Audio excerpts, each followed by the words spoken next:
Assalamualaikum warahmatullahi wabarakatuh. A'udzu billahi minasyaitonir rajim. Bismillahirrahmanirrahim.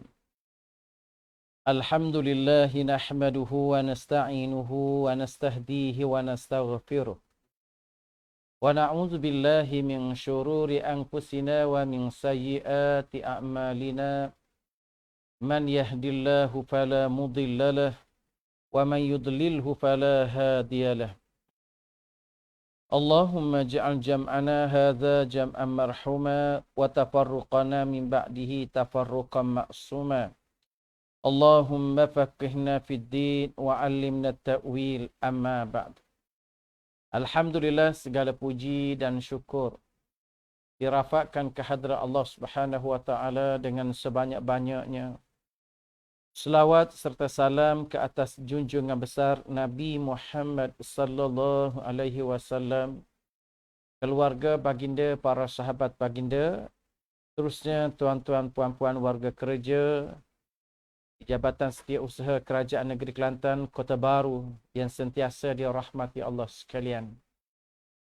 Alhamdulillah, pada petang ini kita berkesempatan untuk sama-sama berada di dalam majlis ilmu program UMI yang merupakan program mingguan. Pada petang ini kita akan bincang satu tajuk di dalam pengajian Aqidah Ahli Sunnah wal Jamaah, iaitu hakikat iman. Para ahli ilmu mentakrifkan hakikat iman itu kepada dua takrifan. Para ahli ilmuwan mentakrifkan hakikat iman ni, kata dia ada dua takrif. Takrif yang pertama mengikrarkan dengan lidah, membenarkan dengan hati, dan beramal dengan anggota. Itu takrif yang pertama, mengatakan bahawa ikrar dengan lidah, membenarkan dengan hati, dan beramal dengan anggota badan. Manakala takrif yang kedua, mengikrarkan dengan lidah dan membenarkan dengan hati. Maka di sini ada dua takrif berkenaan dengan iman. Ada dua takrif. Oleh kerana kata dia berpunca dari pentakrifan-pentakrifan tersebut, terdapat 6 cara keimanan. Kita nak tengok ada 6 cara keimanan berdasarkan kepada takrif berkenaan dengan iman tadi.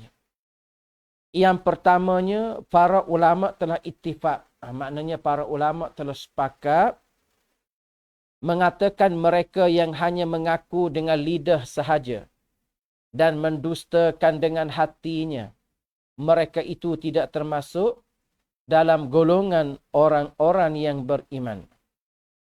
Dan mereka itu adalah orang-orang yang munafik dan akan diazab lebih kuat dari azab orang-orang yang ingkar, dan mereka itu akan ditempatkan, yakni dimasukkan ke dalam neraka yang paling bawah sekali. Ini yang pertama, kata dia, berkenaan dengan takrif-takrif tadi, maka dipecahkan. Terdapat 6 cara keimanan. Yang pertamanya, kata dia, para ulama telah sepakat. Mengatakan apa? Mengatakan orang yang mengaku hanya dengan lidah sahaja. Mana dia mengaku dia ni beriman, mengaku dengan lidah sahaja. Sedangkan hati dia dusta. Hati dia tak pernah mengaku tentang keimanan. Mereka ni, kata dia, tidak termasuk dalam golongan orang-orang yang beriman. Kalau setakat mengaku beriman dengan lidah, hatinya tidak, maka dia tidak termasuk dalam golongan orang yang beriman. Mereka ni adalah dipanggil golongan ataupun orang-orang munafik. Orang munafik ni, di mana mereka akan diazab lebih kuat daripada azab orang-orang yang ingkar. Dan mereka itu akan ditempatkan, yakni dimasukkan ke dalam neraka yang paling bawah sekali. Artinya, orang yang munafik ni, mereka tidak termasuk dalam golongan orang yang beriman. Orang munafik ni, mereka akan diazab oleh Allah Ta'ala lebih daripada orang yang kafir asal. Orang kafir asal ni, orang ingkar media ni bukan munafik, dia ni kafir. Dia asalnya dia orang yang kafir. Maka nak dibandingkan dengan orang munafik ni, di akhirat kelak orang munafik ni lebih kuat lagi di azabnya seksa mereka. Iaitu mereka ni akan berada di neraka yang paling bawah sekali. Innal munafiqina fid darkil asfali minan nar. Sesungguhnya orang-orang yang munafik ni, kata Allah, akan ditempatkan dalam neraka yang paling dalam bahayanya. Lebih bahaya daripada orang kafir. Di mana dalam hal ini nak dibawa kepada kita satu kisah. Cerita di mana di kota Madinah ada orang-orang yang munafik di zaman Nabi. Di mana mereka ni pergi masjid, semayang belakang Nabi. Sipal janggut, misal, pakai serban, pakai jubah. Tiru Nabi lah. Tetapi hati mereka tak beriman kepada Allah. Depan Nabi mereka royak beriman. Bila belakang Nabi pergi kepada orang yang tidak beriman, pergi pada pokok-pokok Yahudi, umpamanya Nasara, umpamanya, mereka kata aku, Allah ya kepada Muhammad, aku tak beriman pun. Itu dipanggil munafik. Ketua dia, nama dia Abdullah bin Ubay. Nama tu Abdullah, tapi munafik orangnya. Adalah beberapa perkara dia tak puas hati dengan Rasulullah. Ada sifat dengki dia di situ. Lalu Allah Subhanahu wa taala peringatkan kepada Nabi. Turun satu surah, nama dia surah Al-Munafikun. A'udzubillahi minasyaitonirrajim. Idza ja'akal munafiquna qalu nashhadu innaka la rasulullah. Wallahu ya'lamu innaka rasuluh. Wallahu yashhadu innal munafiqina lakadzibun. Allah Subhanahu wa taala kata, apabila datang kepada kamu orang-orang munafik dan mereka mengata bahawasanya engkau adalah Rasulullah, Allah menjadi saksi bahawa kamu tu adalah Rasul Allah, dan Allah mengetahui bahawasanya orang munafik itu adalah pendusta. Allah menjadi saksi, Allah amat mengetahui bahawa orang munafik itu adalah lakadzibun, pendusta. Maka bila tu ayat lagu ni, Nabi tu beringat, Nabi berhati-hati, Nabi faham apa yang Allah Subhanahu wa taala sampaikan kepada baginda. Maka Nabi pun ambil satu langkah, nak panggil seorang sahabat dia, iaitu nama dia Abu Huzaifah Al-Yamani. Abu Huzaifah Al-Yamani ni dilantik oleh Rasulullah untuk mencatat nama-nama orang-orang Madinah, di orang munafik di kota Madinah. Nabi kata, hak ni rahsia. Kamu jangan royak kepada siapa-siapa, jangan sampai ke benda ni kepada sesiapa, yang tahu kamu Allah dan Rasul sahaja. Mana kita kata ada file suku lah. Tulis nama orang munafik ni, kemudian wagi kepada Nabi. Tujuannya Nabi nak pergi dakwah dia, Nabi nak pergi basuh lah, kita kata. Lalu Abu Huzaifah Al-Yamani ni laksanakan tugas ini. Maka nak kenal orang munafik ni lagu mana? Nabi pun royak, Nabi kata nak kenal tanda-tanda orang munafik ni ada beberapa perkara. Antara kata baginda, arba'u man kunna fihi kana munafiqan khalisan, iaitu 4 tanda, 4 alamat orang yang munafik tu. Antaranya apa dia? Iza u'tumina khana, bila diberi amanah dia khianat. Orang beri kepercayaan kepada dia, dia buat khianat kepada tugas atau tanggungjawab yang diberikan kepada dia. 1. Iza haddatha kazaba, bila dia bercakap dia berbohong. Mana bercakap pada itu tidak benar. Bila dia berkata-kata itu salah. Iza khasama fajara, bila dia bertengkar dia melampaui batas, siapa tak bertegur, siapa berdendam, sampai kepada tak ada maaf dah. Iza wa'ada akhlafa, apabila dia janji maka dia menyalahi janji. Ni Nabi kata 4 perkara. Bila diberi amanah dia khianat, bila dia bertengkar dia melampaui batas, bila dia bercakap dia berdusta, dan bila dia berjanji dia mungkir janji. 4 ni tak semestinya kena ada belakon baru kata munafik dah. Salah satu pun dikira munafik dah. Itulah bahayanya. Nabi kata bila tengok ada ciri-ciri lagu ni, tulis nama mereka wa mari kepada Rasulullah. Maka itulah tugas Musailamatul Kadzab. Bila tugas Abu Huzaifah Al-Yamani. Apabila begitu, bila dapat berita ni kepada Sayyidina Umar, dan satu ketika Sayyidina Umar ni rasa rusing dia, terutamanya ketika dia ditikam, dan keluar darah daripada perut dia ni yang banyak, maka dipanggilnya doktor, cek apa semua sekali. Doktor kata kalau nak berpesan, nak berwasiat pun boleh dah. Sebab dia nampak keuzuran khalifah ni semakin orang kata semakin uzur. Maka kata Sayyidina Umar, panggil anak hamba nama dia Abdullah. Bila dipanggil Abdullah, maka dia cerita, wahai Abdullah, ayah nak pesan kepada kamu. Mu pergi cari seorang yang bernama Abu Huzaifah Al-Yamani. Dia ni penulis orang-orang munafik. Ayah nak tanya dia, adakah senarai nama ayah tak ada ke dalam rekod dia. Satu. Yang kedua, kata Sayyidina Umar, ayah nak minta supaya Abdullah ni pergi kepada rumah Ummahatil Mukminin, iaitu Siti Aisyah radhiyallahu anha. Pergi kepada rumah Aisyah ni, mohon izin, minta kebenaran dengan dia. Mu jangan kata jangan kata khalifah, jangan kata Amirul Mukminin, jangan kata sahabat Rasulullah, mu kata Umar. Lagi royak ke dia, Umar pesan kalau dia mati, mohon izin untuk dikebumikan jasad Umar ni di telapak kaki Rasulullah. Sayyidina Umar royak ke anak dia Abdullah supaya pergi jumpa dengan Siti Aisyah, mohon izin untuk dikebumikan dengan di telapak kaki Rasulullah. Sebab apa Sayyidina Umar suruh lagu tu? Tak siwi guna khalifah, tak siwi guna sahabat. Sebab kata dia, kalau bunyi kita, aku takut dia tu tak tergamak. Aku nak jujur daripada hati dia. Kalau dia kata benar, bolehlah awak masuk jasa aku. Dan kalau dia tak benar, sifat lain. Kata Sayyidina Umar. Itu satu. Yang kedua, yang ketiga, aku nak pesan juga kepada kamu, wahai Abdullah, ketika aku ni mati, untuk solat jenazah aku ni, antara orang yang kena perhati adalah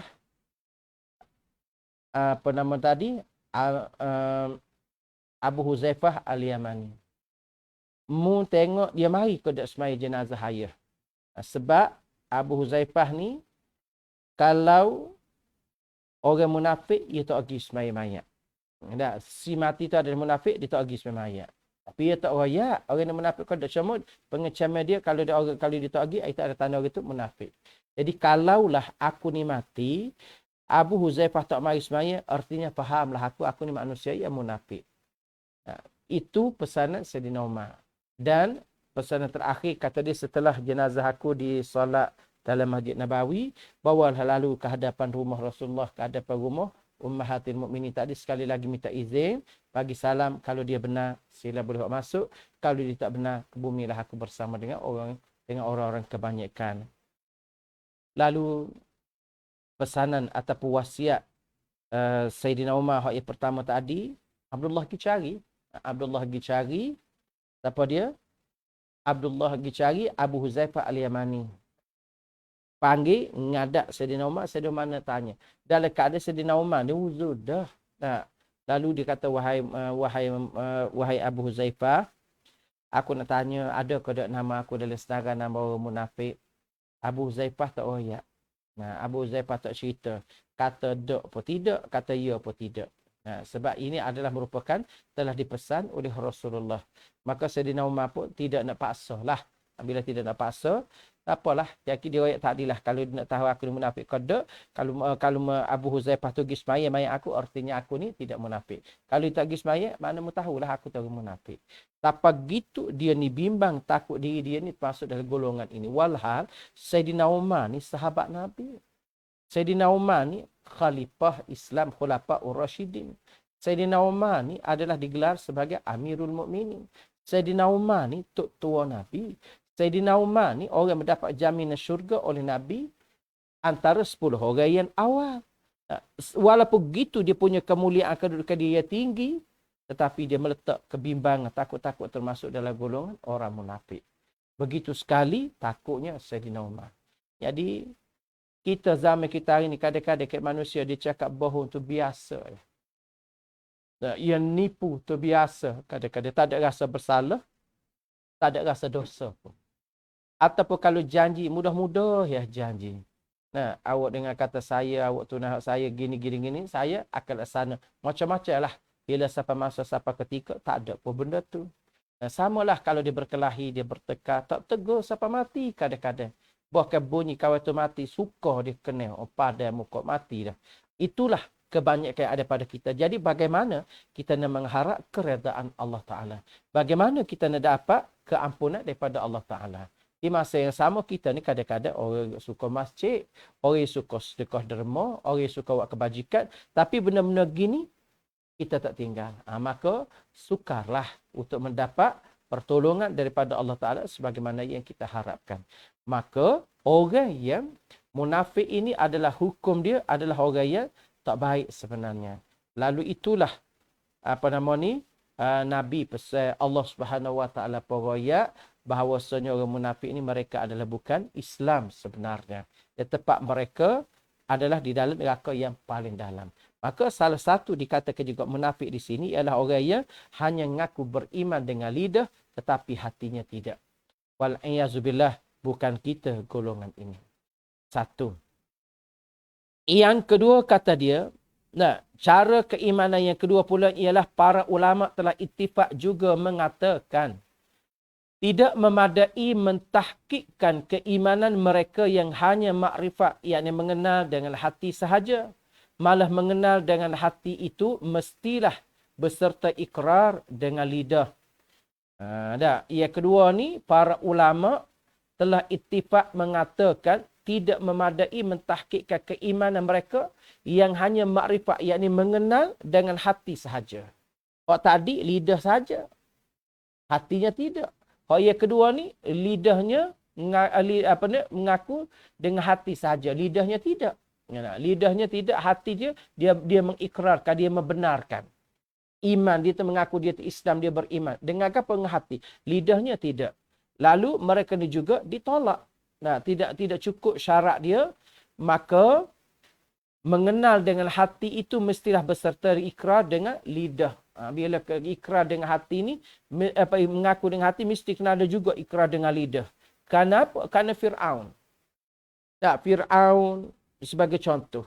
Dan juga kaumnya adalah mengenal dengan hatinya kebenaran Nabi Musa dan Nabi Harun alaihi wassalam.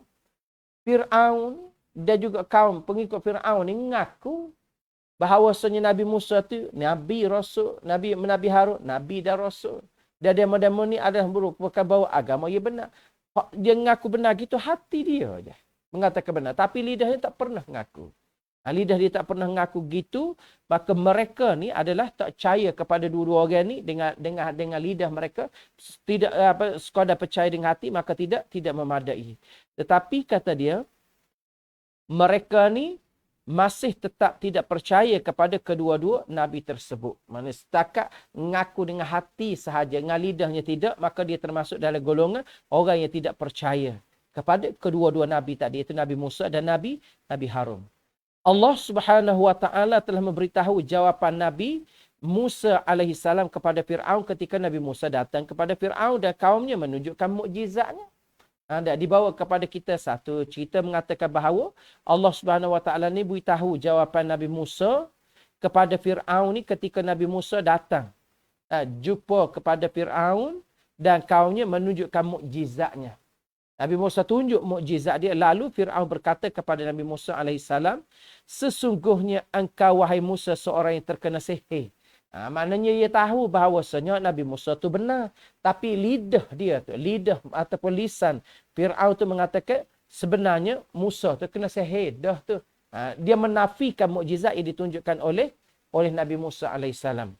Dan Nabi Musa alaihissalam menjawab, qala laqad alimta ma anzala haula'i illa rabbus samawati wal ard basaira wa inni la azunnuka ya fir'aunu mathbura. Nabi Musa sebut, Nabi Musa menjawab, sebenarnya engkau wahai Fir'aun telah pun mengetahui Nabi Musa kata sebenarnya Fir'aun dia tahu dah tiadalah yang menurunkan mukjizat-mukjizat ini melainkan Tuhan yang mencipta dan mentadbirkan langit dan bumi sebagai bukti-bukti yang menerangkan kebenaran. Dan sebenarnya aku fikir engkau hai Fir'aun akan binasa. Nabi Musa raya bahawasanya Fir'aun tu dia tahu pun segala mukjizat yang ditunjuk oleh Nabi Musa itu adalah datang daripada Allah. Cuma lidah dia menafikan, mengatakan Musa tu sihir. Walha hakikat sebenar hati dia tu percaya dah bahawasanya Nabi Musa bawa tu adalah merupakan benar-benar. Tapi nak ayat situ dia keimanan dengan hati tetapi tidak dengan lidah. Maka tak dikiralah. Dia ditolak. Satu kisah. Dan wajahadu biha wastaiqanatha anfusuhum zulman wa uluwa fanzur kaifa kana aqibatul mufsidin. Dan mereka mengingkarinya secara zalim dan sombong angkuh sedang hati mereka meyakini kebenarannya. Oleh itu lihatlah bagaimana kesudahan orang-orang yang melakukan kerosakan. Nah, mereka ni dia tetap ingkar, mereka ni tetap zalim. Walaupun kata dia hati dia tu yakin. Nah, walaupun hati dia percaya dengan kebenaran yang dibawa oleh Nabi tadi, agama Islam tu agama yang benar. Tapi mereka ni tetap juga angkuh dan sombong. Mereka juga tetap melakukan kerosakan. Lalu lihatlah kata Allah Ta'ala apa jadi kepada mereka. Kesudahan mereka. Kesudahan Fir'aun. Kesudahan kaum dia lagu mana. Iaitu Allah Ta'ala terangkan dalam ayat-ayat yang lain. Mereka dibinasakan dengan ditenggelamkan di laut.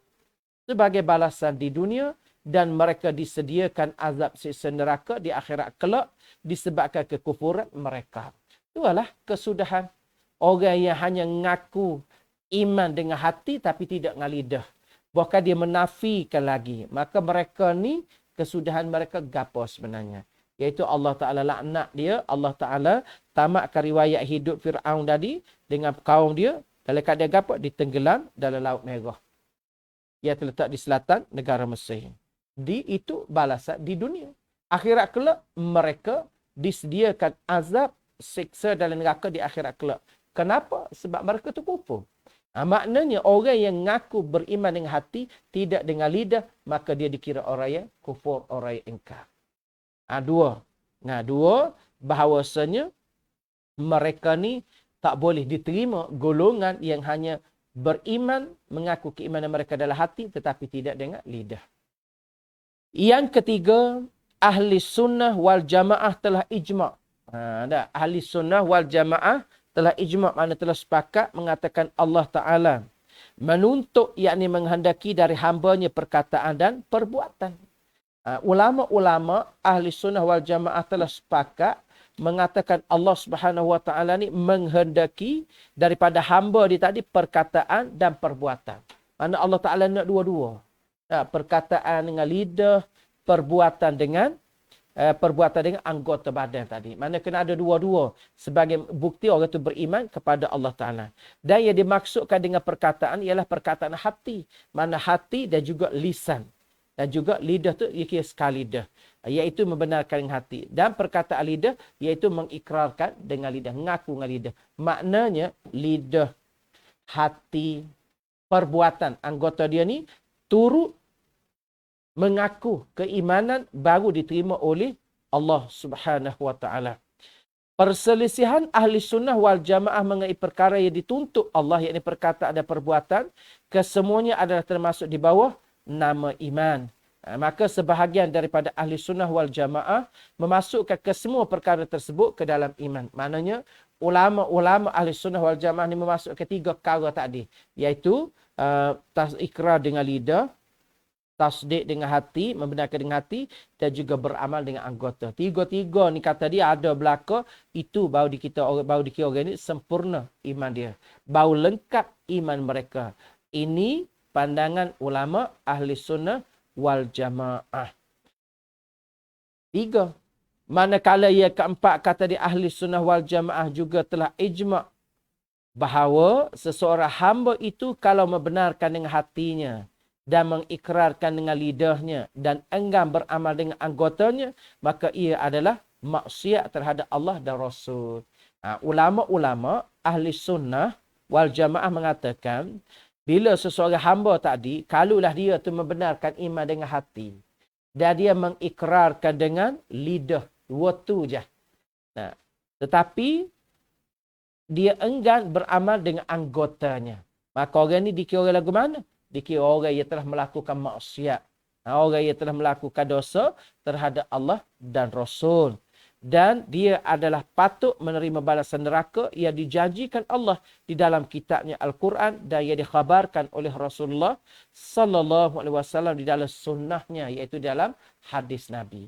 Artinya tidak memadai jugalah kalau setakat mengaku dengan lidah, mengaku dengan hati, tapi tidak dilaksanakan dengan anggota. Dan orang ni dia kategori sebagai orang yang maksiat. Maka orang ni dia mati, dia akan tetap mendapat balasan neraka. Sebagaimana disebut oleh Allah Ta'ala di dalam Al-Quran dan juga disebut oleh baginda sallallahu alaihi wasallam di dalam hadis Nabi. Tak selesai masalah juga kalau setakat dua tu. Manakala yang kelima pula kata dia, Ahli Sunnah wal Jamaah juga telah ijma' seseorang yang mengerjakan dosa besar tidak menjadi kafir selama ia tidak menghalalkan dosa-dosa besar itu, sekalipun ia mati sebelum bertaubat dari mengerjakan dosa-dosa besar tadi. Di mana berkenaan dengan iman ni juga, Ahli Sunnah wal Jamaah telah dipanggil ijma', telah sepakat mengatakan bahawa seseorang yang mengerjakan dosa yang besar, dan dia ni dikira orang yang tidak jadi kafir. Sebagai orang yang melakukan dosa besar lah, dia tidak kafir, dia tetap Islam. Selama mana? Selama dia tidak menghalalkan dosa-dosa besar tadi. Contoh dosa besar zina sebagai contoh. Dosa besar bunuh orang sebagai contoh. Dosa besar makan riba sebagai contoh. Dosa besar apa lagi? Bunuh deraka pada ibu bapa. Jadi maknanya antara contoh-contoh tadi, dia tahu benda tu dosa. Dan dia tidak pernah menghalalkan dosa besar tadi. Maka orang ni tetap tidak keluar daripada agama Islam. Orang ni masih lagi dikira orang yang beragama Islam, orang beriman, dan selagi mana dia tidak menghalalkan dosa-dosa besar tadi. Ia tidak kata deraka pada ibu bapa itu halal. Ia tak kata begitu. Dan dia pun tak percaya gitu. Maka orang ni dikira orang yang berdosa. Dan ditakdirkan jika sekiranya dia ni mati sebelum bertaubat daripada mengerjakan dosa-dosa besar tadi, maka dia tidak terkeluar daripada agama Islam. Dia tetap dikira maknanya iman dia tu masih ada. Cumanya balasan-balasan setara mana tu serahlah kepada Allah Ta'ala. Mana-mana Ahli Sunnah wal Jamaah mengatakan orang ni tetap dikira masih lagi orang yang beriman. Lagi mana dia tidak menghalalkan perkara dosa-dosa besar. Menurut pendapat jumhur ulama dari Ahli Sunnah wal Jamaah, jika mereka menjadikan amal itu satu juzuk sebahagian daripada iman, mereka tidak boleh mengkafirkan orang yang membenarkan dengan hatinya dan mengaku dengan lidahnya jika ia tidak beramal. Menurut kata dia, jumhur ulama dari kalangan Ahli Sunnah wal Jamaah ni kata jika mereka tu menjadikan amal itu satu juzuk. Ada orang ni jadikan amal itu sebagai satu bahagian, satu juzuk daripada iman, mereka tidak boleh mengkafirkan orang yang membenarkannya dengan hatinya. Maka kita tidak boleh mengkafirkan orang yang membenarkan dengan hati dan mengaku dengan lidah jika ia tidak beramal. Mana kita tak boleh kata dia tu kafir lah. Walaupun dia ni tidak beramal dengan anggota, tapi dia ada mengaku dengan lidah dan mengaku dengan hati. Maka orang ni dikata sebagai orang yang berdosa ataupun orang yang bermaksiat. Dan Al-Hanafiyah berpendapat jika mereka tidak memasukkan amal itu sebahagian daripada iman, malah mereka hanya memandang amal itu adalah di antara perkara-perkara yang mesti dikerjakan oleh orang-orang yang beriman dan menjadi suatu perkara yang dituntut oleh Allah untuk dikerjakan, maka para ulama telah ittifaq sepakat mengatakan tidak boleh mengkafirkannya dengan sebab tidak beramal tadi. Maka dia bawa kepada kita pandangan daripada Imam Abu Hanifah mengatakan jika mereka ni makna orang yang orang yang tak cukup syarat dia tadi itu, tidak memasukkan amal itu sebahagian daripada iman, malah mereka hanya memandang amal itu adalah di antara perkara-perkara yang mesti dikerjakan oleh orang-orang yang beriman. Mana dia kira perkara-perkara mereka memandang amal itu di antara perkara yang mesti dikerjakan oleh orang beriman setakat tu dah. Dan menjadi suatu perkara yang dituntut oleh Allah untuk dikerjakan. Maka para ulama, kata Imam Abu Hanifah, para ulama telah sepakat mengatakan tidak boleh mengkafirkannya dengan sebab tidak beramal tadi. Maka kita tak boleh lagi lah nak hukum mengatakan dia ni kafir dah tak sampai lagi kepada tahap tu. Dan akhirnya yang keenam kata dia ahli sunnah wal jamaah tidak berselisih pendapat. Maknanya hak ni hak akhir sekali berkaitan dengan iman ni ahli sunnah wal jamaah tidak berselisih pendapat mengenai pentakrifan iman, iaitu tasdiqu bil janan wa amalu bil arkan wa qaulu bil lisan. Membenarkan dengan hati, beramal dengan anggota badan dan berkata dengan lidah, yakni mengaku dengan lidah. Maka sini ulama ahli sunnah wal jamaah telah sepakat. Sepakat berkaitan dengan apa? Dengan takrif mengatakan membenarkan dengan hati, beramal dengan anggota badan dan berkata dengan lidah, yakni mengaku dengan lidah. Maknanya tak boleh nak pisah tiga perkara ni. Siapa punya pandangan? Ulama ahli sunnah wal jamaah mengatakan begitu. Maknanya kita tak boleh nak tinggal lah. Walau salah satu pun dia kena lengkap, kalau cukup ada tiga-tiga. Hati, lidah, anggota. Kena cukup. Nah, lidah bagaimana, hati bagaimana, anggota tu bagaimana memainkan peranan masing-masing di dalam untuk berusaha menjadi orang yang beriman kepada Allah. Imam Syafi'i rahimahullahu ta'ala berkata di dalam kitabnya Al-Ummu, para sahabat dan tabi'innya telah ijma' mengatakan annal imana qawlun wa amalun wa niyyah la tajzi'u wahidun minat thalathatil ukhra. Dia kata apa? Sesungguhnya iman itu ialah perkataan, yakni membenarkan dengan lidah, dan perbuatan, yakni mengerjakan dengan anggota badan, dan niat, yakni membenarkan dengan hati, dan tidak memadai satu dari tiga perkara yang lain. Faham tak? Di mana Imam Syafi'i kata dalam kitab dia Al-Ummu tadi, para sahabat dan tabi'in telah ijma' dah. Mengatakan apa dia? Mengatakan sesungguhnya iman itu ialah perkataan. Perkataan apa? Perkataan yang membenarkan dengan lidah. Satu. Dan perbuatan. Perbuatan yang mengerjakan dengan anggota badan. Dua. Dan niat. Niat yang membenarkan dengan hati. Dan tidak memadai satu dari tiga perkara yang lain. Maknanya, tiga perkara ni kena comel, sepakat, comel molek, baru sempurna iman seseorang itu. Ada tiga perkara, hati, lidah dan juga anggota. Maka menurut ahli sunnah wal jamaah, orang-orang yang beriman itu di sisi Allah Ta'ala adalah berhak dan patut dimasukkan ke dalam syurga. Menurut mazhab atau menurut pandangan ulama ahli sunnah wal jamaah, mengatakan orang-orang yang beriman ni, orang yang beriman di sisi Allah Ta'ala adalah berhak. Berhak apa? Berhak mereka tu dan patut dimasukkan ke dalam syurga. Mereka ni ada hak dan mereka boleh dimasukkan ke dalam syurga dan tidak kekal di dalam neraka.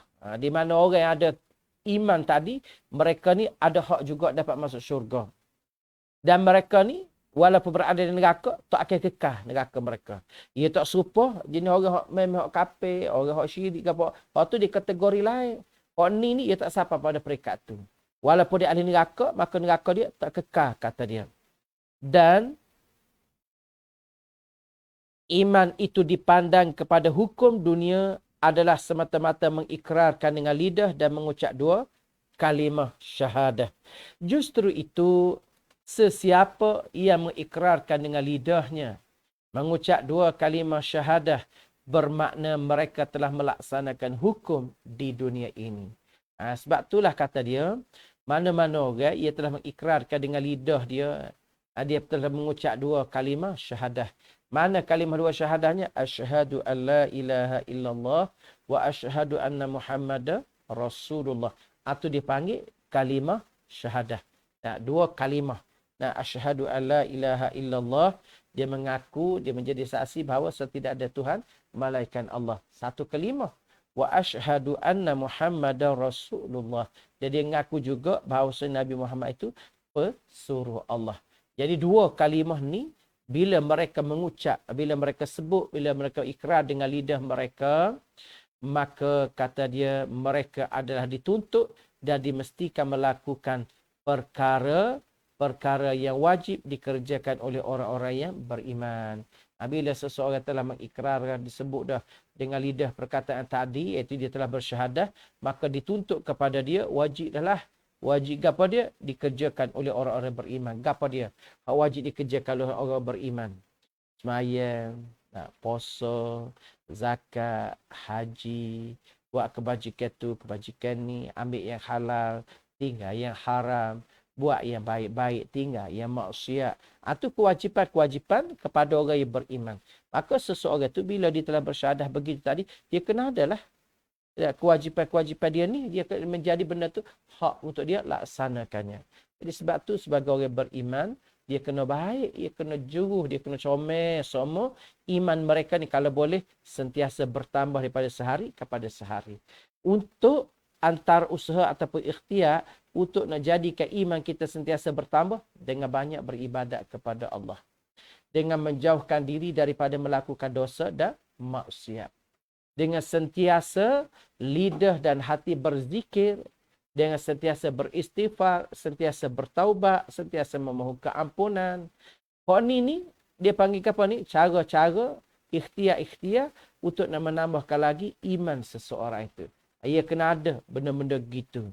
Dan juga mereka diberi haknya selaku orang yang beriman, iaitu syurga dan tidak boleh dikekalkan di dalam neraka. Maka orang ni bila kata dah dia beriman, dia pula beramal dah, maka dia tak ada hak. Iaitu dia tidak ada hak untuk dia syurga. Itu untuk dia neraka. Bahkan mereka ni diberi hak selaku orang yang beriman, iaitu syurga untuk mereka. Kenapa? Kerana dia cukup dah syarat dia tadi. Ya, dia Islam dah, dia beriman dah, dia juga beramal. Dia melakukan kebajikan, dan juga dia meninggalkan perkara-perkara dilarang oleh Allah Ta'ala. Dan mereka diberi haknya selaku orang yang beriman, iaitu syurga, dan tidak boleh dikekalkan di dalam neraka. Maknanya dia tak akan kekal lah dalam neraka, dan tidak boleh pula dihukumkan ke atas mereka itu seorang yang kafir. Mana kita tak boleh nak menghukumkan dia ni kafir dah ni. Ada. Sebab kita kadang-kadang orang kata apa, mudah sangat menghukum bila kita tengok sesuatu perkara. Dia tak boleh sebenarnya. Sebab tu Islam dia ajar kepada kita tabayyun. In ja'akum fasikum binaba'in fatabayyanu. Allah Ta'ala kata jika datang kepada kamu seseorang sini disebut fasik, orang fasik. Orang fasik ni orang lagu mana? Dia tidak fasik sungguh Nabi, Rasul. Hak tu memang dia maksum. Dia tak terlibat dengan dosa. Sahabat dia tidak maksum. Tapi sahabat tu warak juruh dah. Gak kita hari ni, sahabat pun tidak. Wali pun tidak. Sekadar mukmin biasa. Hari-hari nipu. Tak kira lah melalui apa pun. Gak ada lah ni ramai dia pakat dia nak, dia tengok, dia bibit, dia bawa. Gak telefon lah. Jadi janganlah kita kena telefon banyak. Kita jadi orang yang berdosa. Kita nak kita ada telefon biar jadi pahala kepada kita. Gitu cara dia. Sebab dia telefon ni dia boleh jadi belakang. Di atas kita lah. Moga kita tuan dia. Kita nak corak dia, arah dia nak bawa kepada arah mana. Kita nak buka channel ke apa. Siaran apa. Perbualan ke. Ngaji Quran ke. Ruangan ilmu ke. Ruangan bicara ibadat ke. Ataupun benda-benda yang menghiburkan. Benda-benda yang melarakan. Benda-benda yang merosakkan. Itu terpulang lah. Sebab telefon ia ada belakang. Maka zaman kita hari ni orang di kalangan kita ya. Mana dia punya level kedudukan lebih kurang kita. Jadi kalau kelas ni dia orang ni bila dia bawa satu-satu berita kepada kamu, waktu Allah Taala kata binaba'in fatabayyanu. Bila dia bawa satu berita, kena timbang tengok. Kena cek dulu. Betul kau dia nipuh mari dalam geruk ni. Dan betul kau dia nipuh cerita ni dalam geruk ni. Jangan gaduh telai bulat-bulat, jangan gaduh cahaya lalu terus sebar kat orang lain pula. Sedangkan benda tu belum sahih lagi. Maka ini kena beringat. Itu maksud tabayun. Walau benda baik sekalipun, kalau kita terima satu-satu benda melalui telefon kalau zaman kita hari ni, tak kira lah melalui IG ke, FB ke, golong ni rekod macam-macam pesen dah, Instagram ke, ataupun Twitter ke, ataupun apa-apa sahaja yang dikatakan sebagai berita, ia siapa membawa maklumat kepada kita, jangan kita mudah percaya, jangan kita gaduh sebar, jangan kita menuduh balik kepada dia, jangan. Allah Ta'ala kata tabayun. Berarti cek nilai dulu betul ke. Siapa je nulis, siapa je boyak, siapa je ngata. Orang ni peribadi dia setahu mana sebenarnya. Itu antara bentuk-bentuk tabayun. Begitu dia kena ada. Sebab tu Islam ni dia halus sangat benda-benda yang demikian. Maka mereka ni kata dia, tidak boleh pula dihukumkan ke atas mereka itu seorang yang kafir kecuali mereka membatalkan pengakuan lidahnya dan amalan yang dikerjakan oleh anggota badan tadi. Itulah kata dia, orang yang melakukan dosa, mereka tetap sebagai orang yang beriman. Dan jika mereka mati sebagai orang yang berdosa sekalipun, selagi mana dosa-dosa yang dia buat itu dia tidak pernah mengatakan halal, maka mati dia sebagai seorang berdosa, walaupun dia masuk neraka akhirat kelak oleh kerana banyak dosa dia, maka dia akhirnya kena dapat masuk syurga juga. Ada hamba satu kali dalam tazkirah radio, soalan tu tak sempat nak jawab. Hamba tengok dalam FB, dia tanya ustaz, seseorang tu dia melakukan dosa waktu hidup di dunia. Kemudian di masa yang sama, dia juga melakukan kerja-kerja amal, kebaikan. Dia Muslim lah. Lalu, bila dia mati, di akhirat kelak, cara di hadapan Allah. Bila cara semua sekali, ditimbang amal, didapati berat hak baik. Maka orang ni, syurga lah. Dia banyak baik. Cuma saya nak tanya, kata dia. Hak dosa-dosa dia buat lepas dah tu, kira lagu mana? Inilah dia panggil rahmat Allah. Maka dosa-dosa yang telah lalu yang dia buat tu diampun oleh Allah Ta'ala. Dimaaf oleh Allah Ta'ala. Kenapa? Kerana perbuatan baik dia itu, kebajikan itu telah di-cover dah. Dengan amalan-amalan kebajikan dia telah mampu cover kejahatan dia. Innal hasanat yudhibanna sayyiat, kata Allah. Sesungguhnya kebaikan itu mampu boleh menghilangkan kerja-kerja kejahatan. Itulah nawai rahmatnya Allah Ta'ala di kala mana? Di kala kita waktu remaja, waktu dewasa, di waktu muda, waktu gagah syekak, waktu kita hari ni lah. Maknanya banyak kita ada buat benda tak kena. Tak memang tak habis lah nak bila, nak kira, nak hitung. Kalkulator kadang-kadang tak reti nak waktu berapa jumlah dosa kita banyaknya. Dah berapa puluh tahun. Berapa perkara anggota dia main benda-benda gini. Matanya, gia dia. Gia telinganya, gia lidahnya, gia kaki tangan. Banyak sangat berdosa. Namun nak bagi tahu, bila di akhir-akhir, di hujung-hujung ni, kita banyak buat kebajikan. Lalu pergi ke masjid, sentiasa bertaubat, sentiasa beristighfar. Orang kata apa? Tinggal belakang dah lah. Orang zaman-zaman lobe dulu, orang zaman-zaman jahil dulu, orang zaman-zaman ganah hari tinggal belakang dah. Tak save belakang dah. Maka di saat-saat hujung-hujung ni dah, tunggu masa untuk nak mati dah. Berapa muka pecah pun lama dah. Lo ni 90 lebih dah. Lo ni 70 dah. Cuma umur tu masih lagi ada. Maka di saat-saat gini, kata dia, orang ni banyak melakukan kebaikan dan ditinggal segala kejahatan. Maka orang ni diampun dosa oleh Allah Ta'ala. Siapa yang memberi jaminan? Allah. Begitulah kita dalam hidup ni. Biar kita jadi orang yang sentiasa baik sebenarnya. Sebab kebaikan kita lakukan ini, dia mampu memberi pertolongan dan syafaat kepada diri kita. Jadi kalau tak baik, tadi itu pun Allah Ta'ala memberi jaminan lagi. Allah Ta'ala boleh ampun, boleh maafkan mereka. Apatah lagi kebaikan kita lakukan, lagilah Allah Subhanahu Wa Ta'ala tu suka kepada kita. Begitulah 6 hakikat yang diceritakan berkenaan dengan iman yang mesti kita kena ketahui. Dan hakikat iman itu sendiri ditakrifkan dengan 2 takrif. Yang pertama, ikrar dengan lidah, membenar dengan hati dan juga beramal dengan anggota. Takrif yang kedua, mentakrifkan bahawa ikrar dengan lidah dan membenarkan dengan hati. Maka telah dipecahkan kepada kita 6 ciri ataupun 6 perkara kita nak kenal keimanan yang sebenarnya bagaimana menurut pandangan-pandangan para alim ulama. Di kalangan orang cerdik pandai, di kalangan orang alim, memberi penghuraian kepada kita untuk kita mendapat kefahaman yang bersama. Betapa itulah rahmat Allah Ta'ala. Walau ganas tahu mana hamba dia, Allah Ta'ala tetap sayang sebenarnya. Sebab Tuhan tu tahu hamba dia ni lemah dan Allah Ta'ala nak letak kita tempat comel sebenarnya. Apa dia? Nama dia syurga. Maka nak boleh kau pergi di syurga ni, dia dapat tempat syurga ni, maka kita kena comel di dunia pada hari ini. Comel semua perkara. Iman kita, zahir, batin, luar dalam, semuanya biar jadi comel belakang. InsyaAllah kita jadi baik, kita jadi mulia, kita menjadi orang yang mendapat keredaan Allah Ta'ala, kita menjadi orang yang mendapat kejayaan yang sebenar dengan ditempatkan di dalam syurga di akhirat sana. Itulah Ustaz rasa untuk bicara kita pada petang ini.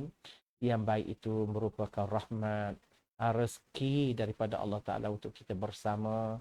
Kekurangan dipohon sungguh-sungguh dengan kemaafan di atas kelemahan yang ada pada diri hamba. Mudah-mudahan Allah Subhanahu Wa Ta'ala memberi rahmat, mengampunkan dosa-dosa kita, menerima segala amal kita dan kita mendapat keredaan dan melayakkan diri kita untuk berada di dalam syurga Allah Ta'ala yang abadi di akhirat nanti. Terima kasih di atas perhatian. Yang baik itu datang daripada Allah Subhanahu Wa Ta'ala. Kekurangan datang daripada diri hamba. Siru ala barakatillah. Aqulu qawli hadza astaghfirullahal azim li wa lakum. Wassalamualaikum warahmatullahi wabarakatuh. A'udzu billahi minasyaitonir rajim. Bismillahirrahmanirrahim. Allahumma ij'al jam'ana hadza jam'an marhuma wa tafarruqana min ba'dihi tafarruqan ma'suma. Allahumma faqihna fid din wa 'allimna at-ta'wil. Allahumma inna nas'aluka ridhaka wal jannah wa na'udzu bika min sakhatika wan nar. Allahumma ihdinas siratal mustaqim, siratal ladzina an'amta 'alaihim bis-siddiqina wasyuhada was-salihin wa hasuna ulaika rafiqa. Da'wahum fiha subhanakallahumma wa tahiyyatuhum fiha salam wa akhiru da'wahum anil hamdulillahi rabbil alamin. Takabbalallah.